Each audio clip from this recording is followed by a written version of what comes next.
Good morning, everyone, and welcome to CEDIA Expo 2024. I'm really happy to see everyone here and having the event kick off. My name is Arlen Schweiger. I'm the editor-in-chief of CE Pro, and I'd like to welcome everyone to the Smart Stage in particular. I'm happy to be involved in some of the sessions as well as from last year. I did a bunch of them, and I'm happy to be back this year. And we're going to start off. First one today out of the gate will be our annual State of the Industry session. So I hope we'll have a lot of fun with that one with some of the industry leaders. And before we get to that, I'd like to thank all of the sponsors of today's sessions on the Smart Stage. We really appreciate your support.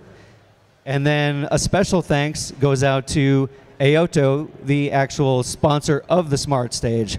So, we really thank their support, and I want to make sure everyone stops by there today. It's AOTO, and you can see them over at booth number C1017. Sorry, that's C1017. So with that, again, thanks for being here with us at the Smart Stage, and we're going to get going with our first session. So thanks a lot, everyone. I'd like to welcome all the participants up to the stage.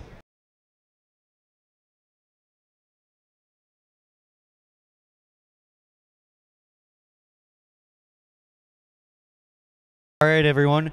Thanks so much for attending our first session that we've started off the Smart Stage with, I want to say, for the last few years. It's always been a great one with excellent insights from leaders of the various really big groups in the association, starting off with the leader of the biggest group in the association, Daryl Friedman. Thanks again for joining me. By the way, my name's Arlen Schweiger. I'm editor-in-chief of CE Pro. Next, we have John Robbins from HTSA. Hank Alexander from the Oasys Residential Technology Group, Chris Whitley from the Ellipsys Commercial Technology Group, Jim Pearse from ProSource, and Patrick McCarthy from Azione, taking the place of Richard Gleiks this year. So thank you all for being here. I feel like we're an NFL pregame show, but we're talking industry today. So to start us off, what I'd like to do is the first question that I gave you guys last year, which is really to rate the health of the industry as far as you see it.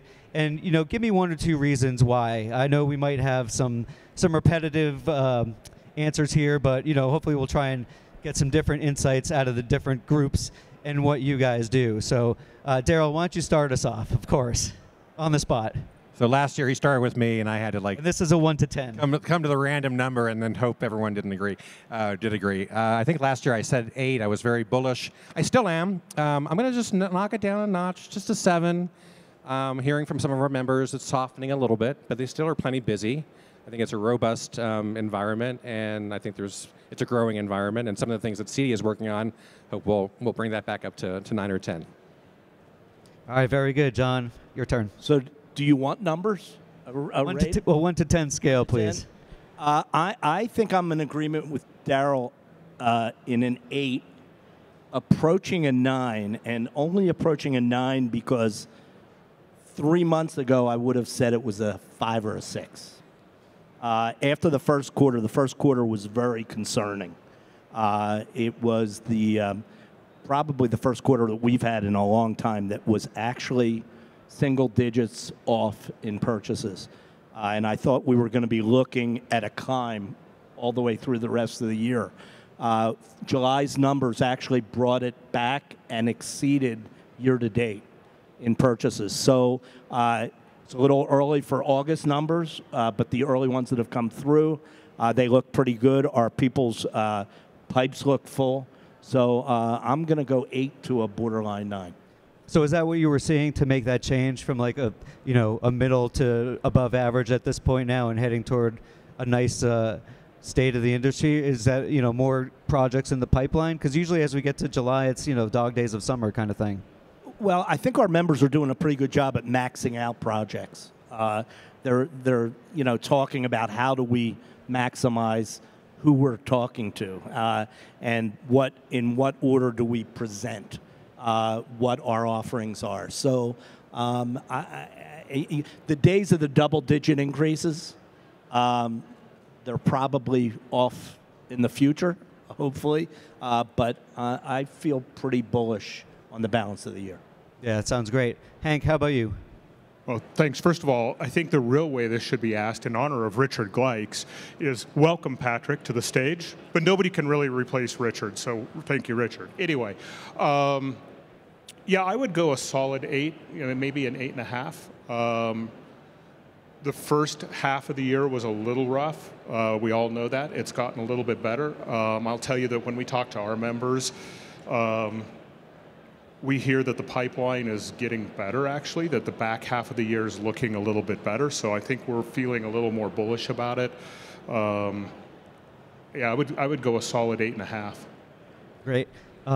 Chris, tell us a little bit, from the commercial side, I guess, you've been trying to get some of the straight commercial guys, trying to get some of the guys in Resi here, those companies. What's it like, the way that you're looking at the industry, clearly from a couple of perspectives? So obviously the commercial industry lags a little bit behind the residential industry. So it's a little bit soft right now, but people are still doing well. They're not necessarily down, but soft to flat.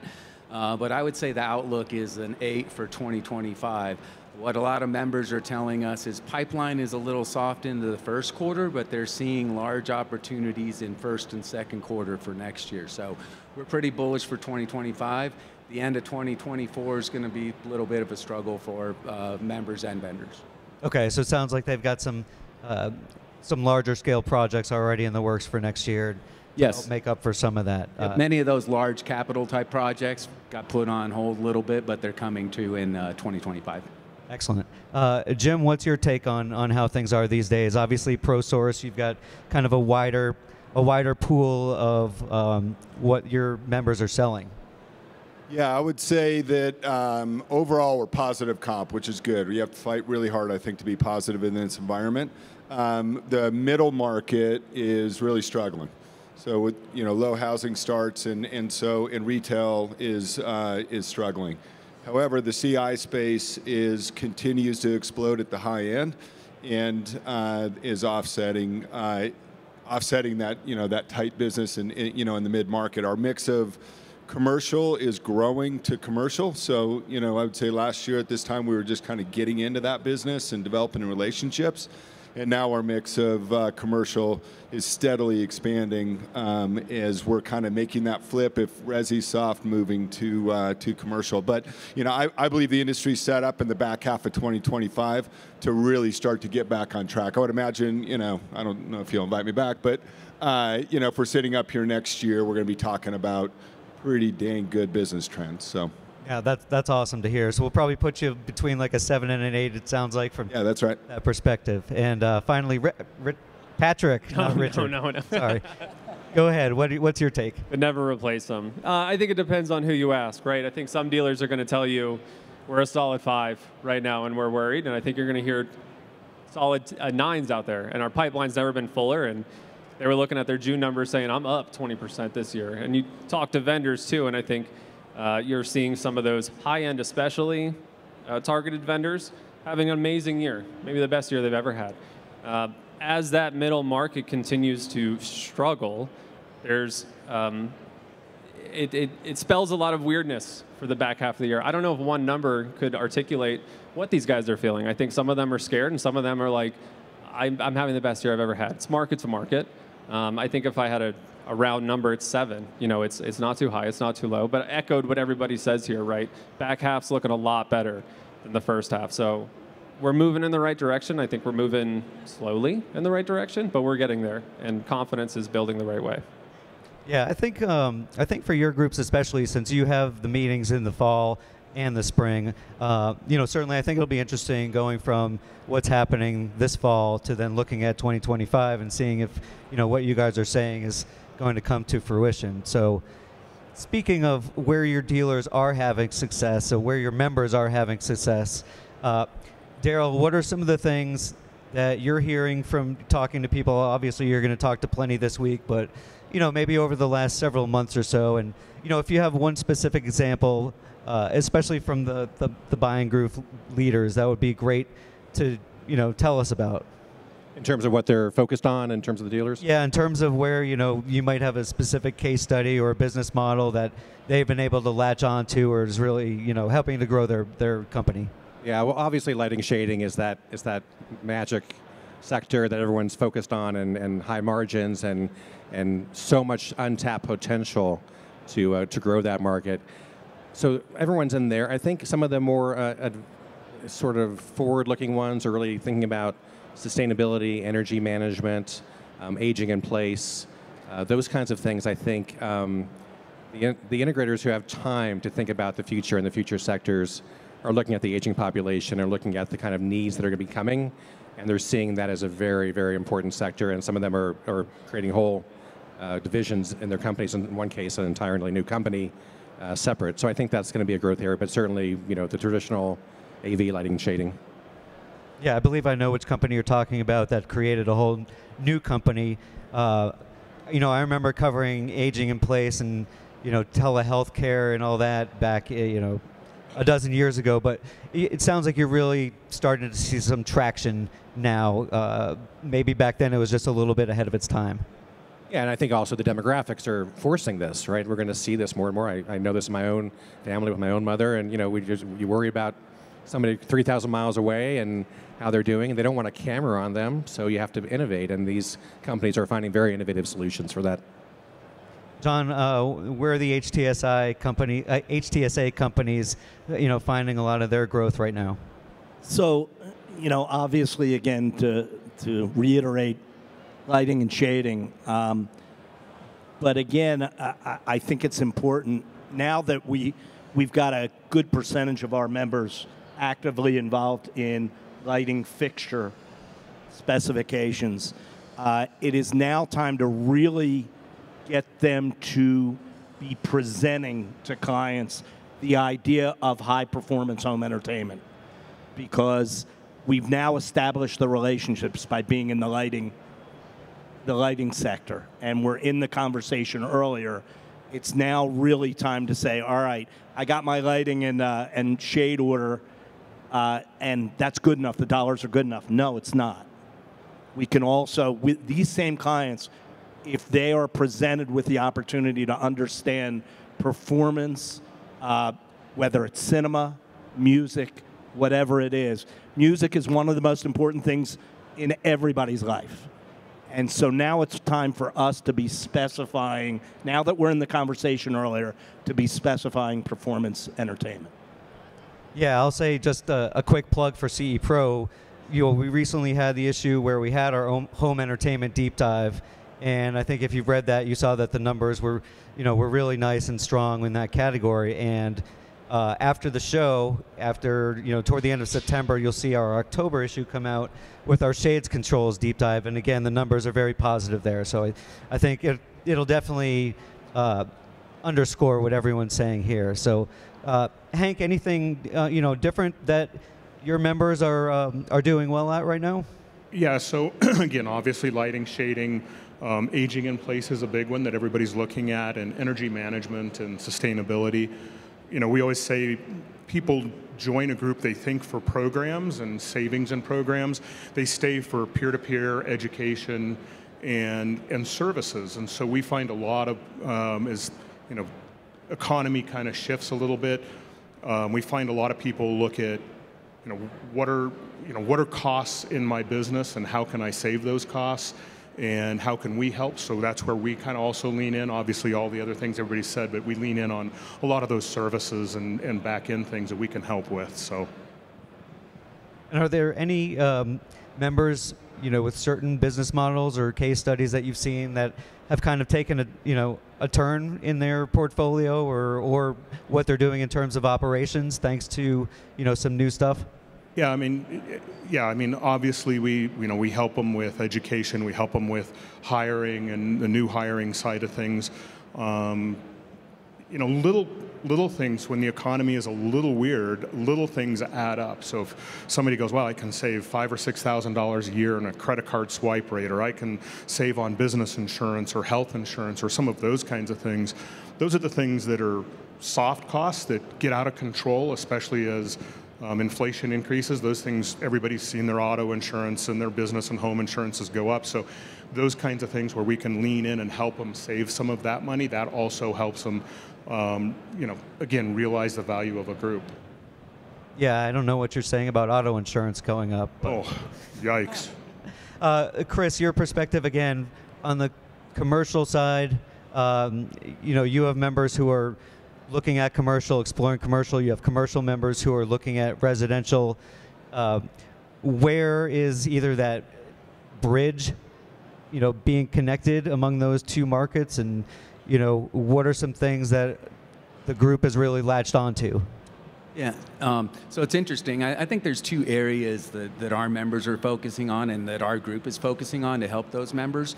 One would be unified communications. We still can talk about the pandemic, even though it's 4 years ago, but one of the things that came out of the pandemic was adoption of the technology. I came into this industry longer than I want to admit ago, and back then it was more like a discretionary spend. People were kind of like, well, we think we want this, we want to drive our culture, drive communications, but we're not sure. Now you need it, so that unified communications and kind of managed services, though, managing even the meetings and taking it to a service piece, that's one area. The other one would be digital signage. I mean, the amount of real estate that you see in digital footprint in everywhere now. I mean, we consume it, we see it every day. It's a great area. There's more, you touch more constituents in a customer when you're dealing with digital signage.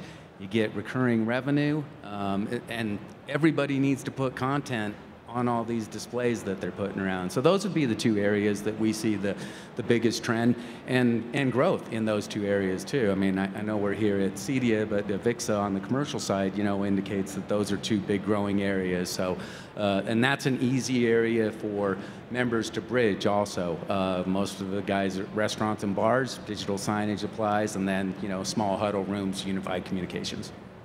Yeah, sure. We know on the the European side, obviously ISE has commercial and residential there, and that's a humongous show. So definitely there. And I meant to further on hop on Hank's point when you talk about those soft costs. Those soft costs add up in a hurry, right? If you're talking about a few $1,000s here and there in operations, and that you're able to save on, I imagine that really. It adds up for some significant changes when companies are looking at their bottom lines, right?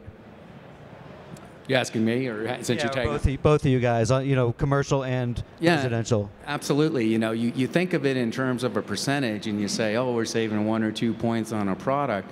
But when you look at those products are going into your projects, and if your project margin is only 20, 30 points, or 40, depending, but you're getting 2 or 3 points on that, you're not getting 2 or 3 points. You're getting up to 10 points back on that margin and helping your project. So, yeah, every little piece, and you look at, small percentages on 20, 30 things, it starts to add up in a hurry.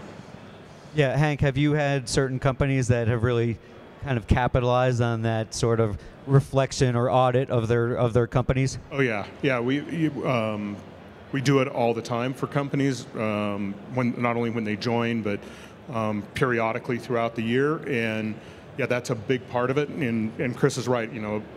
A BIP here or there, it adds up across, not just a project, but across a year, and that, and it creeps in, and people don't even realize it a lot of times. And so when you do that, it makes a big difference. Great. Absolutely right. I would totally agree with that. Jim, what do you think about your members? Like I said, you have a wide swath of what's going on.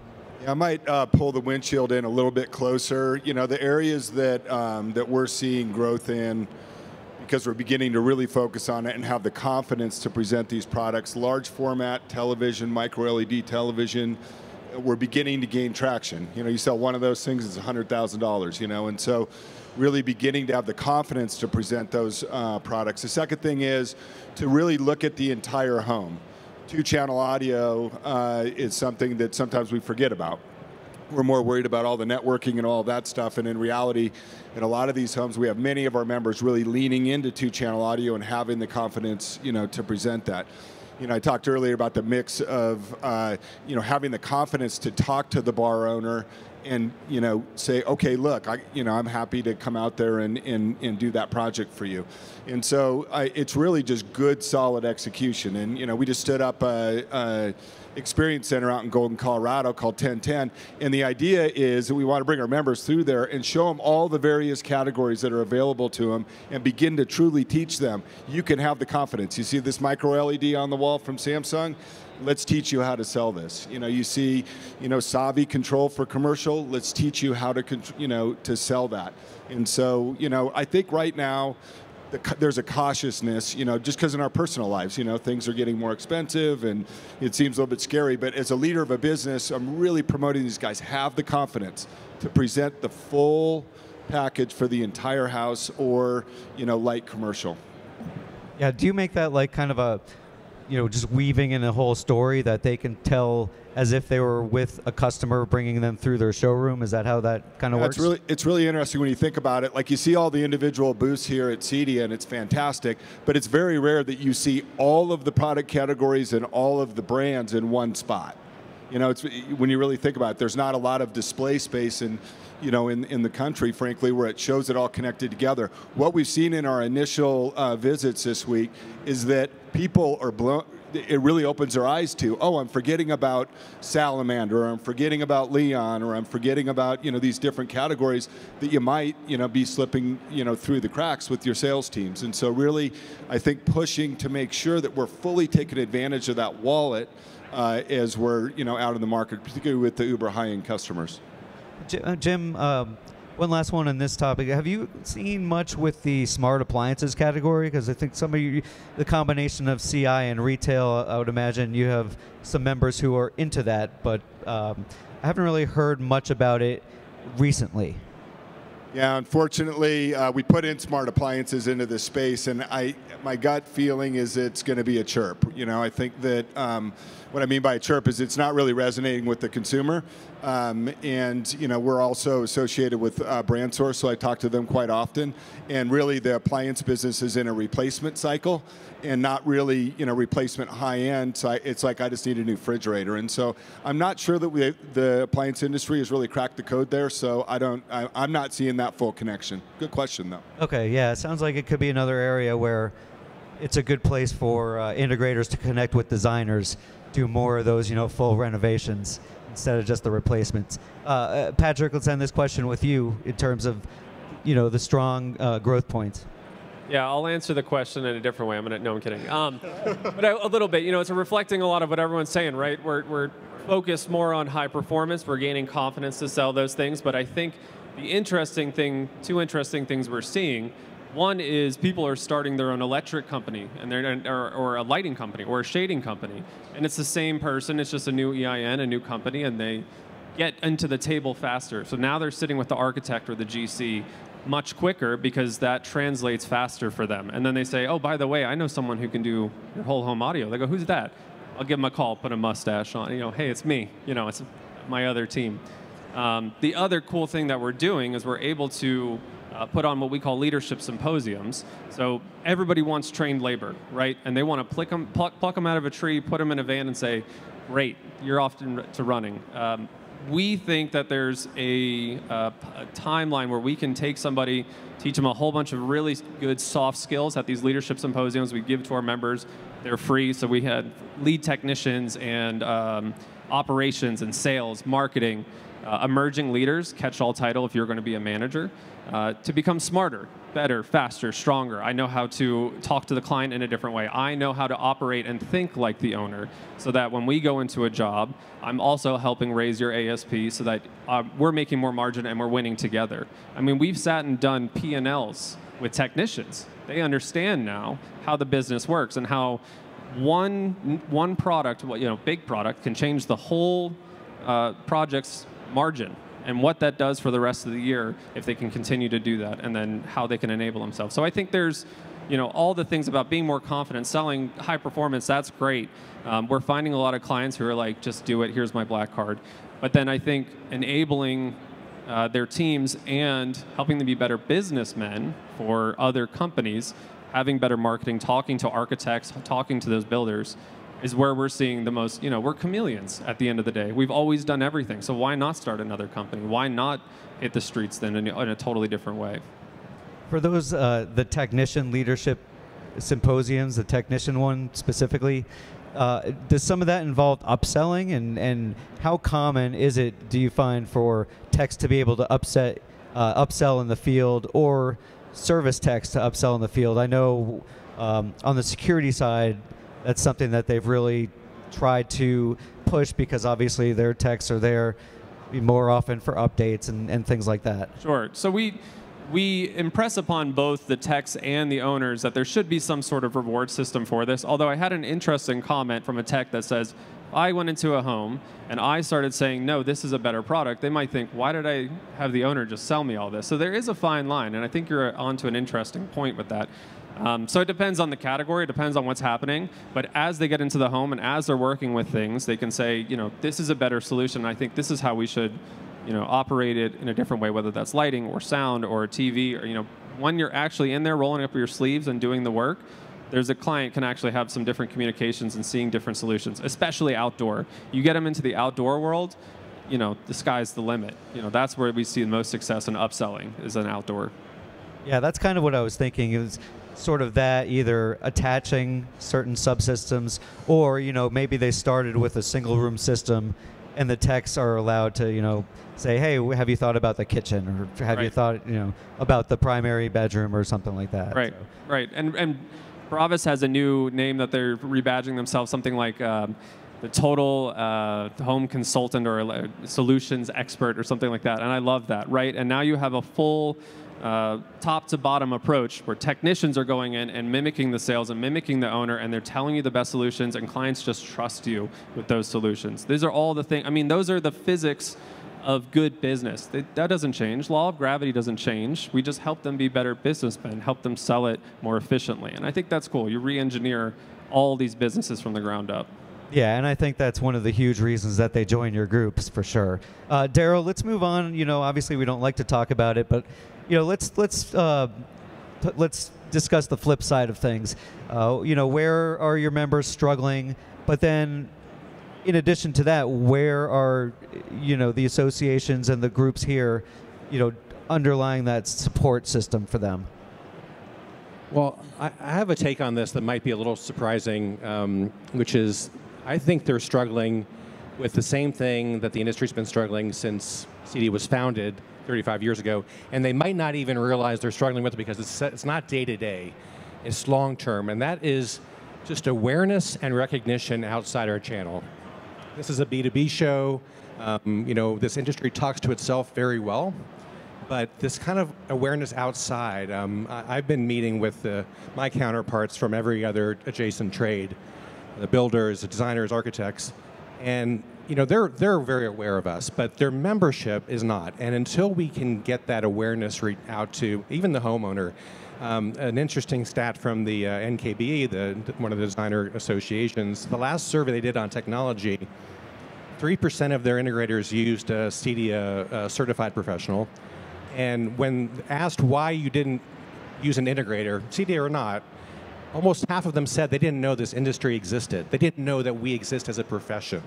This is a critical issue for us. So focused on this year, both with the consumer campaign to actually get the consumer to understand, design and build campaign, and actually government as well to make sure that the government recognizes us. Hank was talking about the insurance rates. Part of that is because you're all considered electricians as far as the government goes. So we're working this year to create an occupational code in the United States Census that would be technology integrator. That will bring your insurance rates down. So again, there are these day-to-day struggles that I'm sure we all can talk about, but that long-term struggle really has to be solved for this industry to grow exponentially. John, how about you? Where is your HTSA? Eventually, I'll get that right. Members, where are they hindered right now, and what's your group helping out with? We're constantly dealing with the battle of communication within the member companies. It's amazing when we get together with various levels of team players amongst the org. For instance, we're doing tech level trainings at CEDIA in Fishers, Indiana.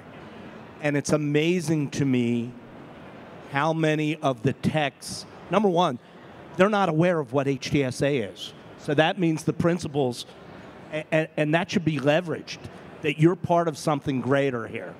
But we're finding out that there is real problems of different levels of team communicating with each other. And we're constantly working on that with our relationships, science courses, et cetera, et cetera. It's all about people connecting with each other. And that is a constant battle, whether you have divisions between techs versus PMs versus designers. And we have to work at continuing to break down those barriers. Yeah, that sounds certainly probably something that plagues a lot of companies here. It's great to hear about that. Hank, how about you? What's Oasys helping their dealers to bump up, their business? Yes, thanks. I'd echo a little bit of what John said. Certainly communication, we cast a broad net. We have a wide range of members in Oasys, and certainly communication is a big part of it. Education is a big part of it, training. As a guy who used to be an integrator myself, we'd hire somebody and we'd put them out with our lead installer, and we just drove the productivity of our lead installer down. So helping with education, helping companies communicate, helping them look at those soft costs. And again, I'll say it again, people join a group for programs, and it's the other things that they stay for. And so we look at all of those things. We partner with CEDIA, pay the CEDIA dues for the Oasys members, and it's all of those things that we try to help them with. Great. Chris, for the commercial members, what are you guys doing for a support system? Yeah, like many of the others, the peer exchange and member engagement is very important. One of the things, the challenges in the commercial industry is all the adjacent industries that come in. So commercial has IT that's doing AV, security, even some residential. So you need to be an expert in a lot of different things, and it's hard to have all those subject matter experts on your staff. One of the benefits of our group is we have broad membership base, so we have experts in each of those fields, and the peer exchange is very powerful that way, best practices. Great. Jim, I know you touched upon some of this topic with our first two questions, but what's one thing that you might be able to pinpoint that ProSource is really working on? Yeah, one quick thing. Daryl, I'd like to align with you on getting the visibility in the industry with architects and builders and designers. And I think that we've been talking about this, I think, for a couple years now. And I think it still remains a struggle because the brand isn't strong enough at the national level. And so, I think that really aligning, with CEDIA, ProSource almost has, 600 members. And so there's enough scale between all of us here sitting on this stage where we should be able to meet with them as a group and really start to hone in on a solid brand position in designer and architect and builder space. Great. And Patrick, obviously, you just stepped into the interim role that you're in, but you've been with Azione for quite some time. What are you really helping them out with right now? Oh yeah, I've been wrestling with these guys for 5.5 years, man, and it's really cool. The one thing that we're really going to talk about at our San Diego conference is, take a good idea. By the way, take a good idea, steal it, make it your own. EOS has a great flywheel, 6 pillars of what they think you should do. We have a similar 6 pillars that we think every good business in this industry should at least understand. And we did that. We stood up an education committee, which is another good idea from another group. That we brought together, and we said, hey, what do you guys think are the 6 things that we should focus on to become a better business? Now there's a nuance here, because when we go to our conference, say, here's a tool that'll get you to a place. Here's a tool, if you use it, you can do this. I think we're going to switch that and say, here's where you should be. Let's begin with the end in mind. Here's how to have a better business. Well, they go, how do I get there? Here's your tools. Here's your path. Here's how you do your marketing. Are you doing your marketing in good times, or are you turning in your homework 10 minutes before the recession? There's things you need to keep up with, and then they can help self-identify, where is my business struggling? So we think that there's a solid 6 pillars. We put that out there. We give them good tools. We have CEDIA education. We stand up our own LMS. We can now have business coaches in there. We can have product training. You know, we're trying to cover as much as we can without actually having to go there and do the work for them. And I think that's going to be really impactful as we go into the next year and show them what a good business looks like and how you can emulate it. We have plenty of white studies, especially if you can hone in on your marketing or your finances or your people skills. All of that is all, you know, the fundamentals. That's what we're focused on. Great, yeah, that's fantastic. So I'd like to just end with one final question, and let's make it rapid fire. I'm thinking, like, in terms of, you know, none of you guys said today anything about AI, but in terms of next year, 2025, what are you most bullish on? What's the industry going to be talking about? If you could just do, like, one quick sentence or phrase. Yeah, I mean, AI is being used today, and it's certainly being used in sort of business practices that most people are already doing, writing proposals, marketing, things like that. I think you're going to see it more incorporated into the products, but I don't know that. I think that's going to be driven by manufacturers to some large extent. I see the red sign. I'm going to pass it on to my Don? 1 minute, the 1 minute sign. So we're past the point of people understanding LLMs and that kind of thing. Now it's time to see use cases. How people in other trades are actually using AI in their businesses on an everyday basis to help improve what they do. Hank, briefly, what are you excited about for 2025? Yeah, everybody's using AI, so I'll go a little different direction. I think energy management and sustainability. Great. Chris? Yeah, I'll go a little different too. AV as a service, looking at things more as a service, just as a project. AI, that's just get ready. I mean, who knows what it's going to be. All right. How about you, Jim? Yeah, I think we're out of time. So, you know, I think that that AI is very quickly incorporating into into our businesses. What I'm excited about is for this economy to turn around and start to head back in the right direction in the back half of next year, and I think we have a lot of positive things to look forward to. Yeah, I think we'd all like that. And Patrick, wrap us up here. We're going to cannonball into the healthcare industry. I think we talked about aging in place, things like that. I mean, we're billion with a B and they're trillion with a T. We're going to do some stuff that I think is going to incorporate everything we're talking, energy, AI, and get into that space in a big way. And I think we're going to start scratching that surface next year. Awesome. That would, you know, be something that we could all be happy about. Certainly something to look forward to. So with that, I'd like to thank everyone for taking some time here at the start of the expo. And to thank everyone on the panel here, these great gentlemen, again, for I don't know how many years we've been doing it now, but thanks again, and we appreciate it. And make sure to hit up some more sessions today and see some of our sponsors as well. So thanks again to AODO, and enjoy the rest of your day.